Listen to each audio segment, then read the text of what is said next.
আন্না নুরু নবী ফেকু উপজেলা উজন্তি নতুন আসিদি আরোগ্যশালা মানে মাথা খারাপ হয়ে চিকিৎসার জন্য সিটিং আনিবার মতো মজ্জার সিন যতুন ফালাইয়ে মানে আরো মারধর করিয়ে মোবাইল টোবাইল ভাঙিয়ে দেয় গিয়ে আরা এরপরে 2-4 দিন এর বহুত আনাচে খানা আছে গাড়ি লই হাঁটিয়ে আরা চাই ফাইবার আসায় অনেকখান দিয়ে ধরনের খবর ন পাই নফানোর কারণে আজি আরা এই কর্ণফুলি থানাত জিডি করাই জিডির পরে আমরা ইন্দের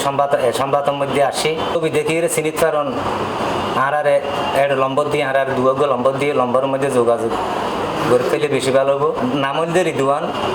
ডাক নামলদে ছোটন তারপর কারফরনের গঞ্জি আমরা ছবির মধ্যে দেখিবেন ফগটে আইডি কার্ড নিজের আইডি কার্ডও আছে হয়তো রাজনৈতিক বা ফেন্ডিলে হন কিছু নয় তো এনে ফাউল হিসাবে গঞ্জিয়ে ফাইয়ে গদ দিয়ে গঞ্জিও তাকে ওই তো এনে স্বাভাবিক কৃষক খাস গড়িয়ে বেচারা বউ ফলে চলে কেউ যদি এই ছবি দেখিয়ে যদি চিনিত পারেন দেখুন কারার লাইকা যোগাযোগ করলে বেশি ভালো হবো।